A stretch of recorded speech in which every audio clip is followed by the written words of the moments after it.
Greetings and welcome back to Room 303 in our chats with Emily, as we are calling our readings through the poetry of Emily Dickinson. We are using the Johnson edition, and we turned out a poem 713, Fame of Myself to Justify. Now, in many ways, we are in this poem back to an earlier poem that we recently studied, 709. You will remember that Emily struggled with the idea of whether one should be accepted through publishing or not. She'll say it this way in 709, you'll recall, publication is the auction of the mind of man.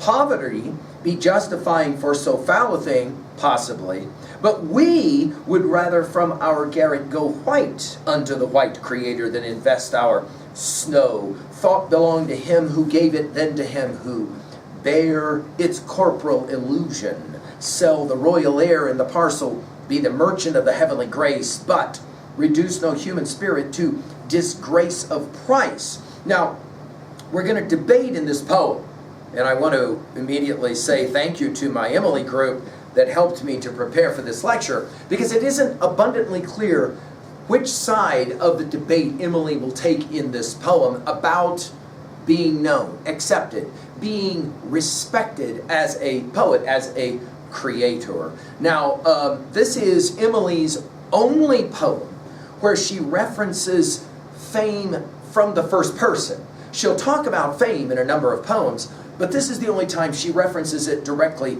to herself. And this poem was never shown to anyone, according to other scholars like Johnson. So this is one of those poems where we get to kind of voyeuristic, like, look inside of Emily's own psyche and ask, what was her real thinking about whether people accepted the stuff that she was sharing, not publishing so much, but at least sharing through the form of letters or whatever. Now, our assumptions are that you've been following our stuff at learnstrong.net down that left-hand side, Chats with Emily's our playlist. Hopefully you worked through the set of introductory comments as well as the preceding 712 poems. We just finished with 712 because I could not stop for death. And if you have done that study, as we commented on 709, you can place this poem within a number of other poems where Emily seems to be struggling with the idea that, okay, I'm a poet, I live alone in my room writing my poetry, I share it occasionally through letters and the like, but I'm not publishing this stuff. I'm not sharing it with large numbers of people, so I don't know whether people would accept my stuff as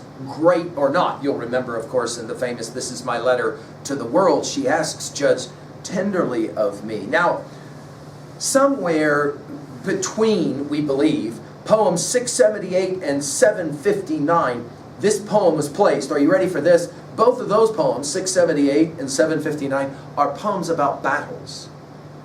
And then she'll place this poem right in between those two. Some have said, well, maybe all three poems are poems about recognition, and the importance of recognition and the maybe unimportance of recognition. She says it this way, in a poem that will juxtapose two different views of fame.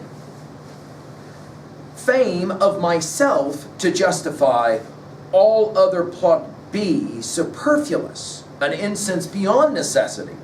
Fame of myself to lack, although my name be else supreme, this were an honor honorless, a futile diadem. Now, this is a fascinating poem because it asks, what is the most important acceptance? Recognition. And she'll begin with the word fame. Now, she uses this word in 32 of her poems. We saw it in 159, we saw it in 431. We will hear it later again, fame is a fickle food. There's a bunch of poems that she'll play the game with. We'll come back to this idea later, but notice, fame of myself to justify. In other words, if I know that what I've done is good, all other plotting be superfluous. By the way, we'll see plotted one more time in 1648. It's all useless. It's all superfluous. It is an incense beyond necessity. In other words, if I know what I've done is good, think about you guys. Think about the last time you got, for example, a compliment. Yes? Now, if you knew you deserved the compliment, you didn't need the compliment. An incense unnecessary, right? But what about if you receive a compliment and you know you don't deserve it? Now we're going to the second part of the poem. Watch this. Fame of myself to lack. Now, when we get to the use of the word fame later, I'll just give you this list. You can write it down if you want. 1763, 1659, 1475, 866. These are all poems where she will play this game about fame. Fame of myself to lack, although my name be else supreme. In other words, I could be a famous, considered famous celebrity, whatever. This were notice the phrase, honorless, a futile diadem.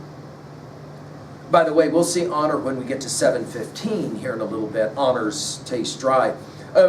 This idea then that it is futile, by the way, 249 is where we saw that. And diadem takes us back to 466. There's as well this use of this diadem in 1075, 1737. We'll see it again. In her favorite book of the Bible, the book of Revelation, be thou faithful unto death, and thou shalt receive the crown of life, the diadem, the crown. So in other words, in Emily's mind, if I am accorded respect and fame, but I know I don't deserve it, it is a futile diadem. It's useless. Okay? So now we can break the poem easily into two parts. There is the fame and recognition that one would receive, and one knows they deserve it. About that, you go, well, I already know. I don't need you to tell me that that's great, because I already know it. And for you, congratulating me or honoring me is kind of useless. On the other hand, to tell me that I am great or I've done something great, but I know that it's not great, that it's actually subpar, there isn't any amount of compliment that will make me convinced, because I know what I am capable of. Now the real question, of course, is, okay, so which side of the street is Emily on right now? Is she telling us, I don't need you to tell me my poetry is great, because I already know it's great, and for you to tell me that it's great is kind of an incense beyond necessity. In other words, I don't need to publish my stuff, because I already know these poems are amazing. Or is she saying, I'm not sure that my stuff is actually that good. And even if I have people in my life, in my orbit, that are telling me how amazing these poems are, I think it's kind of a futile diadem. I'm not sure I really believe that this stuff is that great. And again, I think this leads to a very interesting question about how you read the poem. At 2a, the message here, I think, is that the only praise that matters is the praise that is self-rewarding. You got to know it for yourself, right? I mean, think about the numbers of times in your life when some teacher or some coach or some parent has given you all kinds of a compliment and you accepted it, but internally you already knew you didn't deserve it, or you knew what they were saying was true and it didn't really at all advance your own, can we call it, self-esteem, because you already knew it, right? The only person who matters in determining whether you are successful or not, Emily seems to be arguing, is your opinion. Your opinion is what matters, no one else's. And that's the way it should be, she seems to be suggesting. Many have read this poem then to say, oh, Emily knows that what she's writing is genius. It's just she didn't want to share that with the world, right? This is my letter to the world that never wrote to me. Publication of the mind, as we said in 709. At 2b, well, I love the comparison here between the justify and the lack. That's interesting.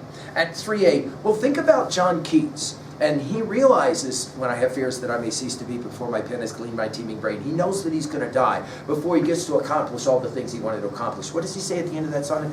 Then on the shore of the wide world I stand alone and think till love and fame to nothingness do sink. In other words, trying to convince himself fame is not that important. Of course, as we've pointed out in our lectures on John Keats, he does put on his own tombstone, here lies one whose name was writ in water. Clearly, Keats was interested in being remembered or famous, which of course, ironically, he is today, even though he died believing he wouldn't be. Finally, at 3b, what was a time, oh, this is interesting connection. What was a time when you received praise and you knew you didn't really deserve it? Or you knew that you did deserve it? And how did that make you feel?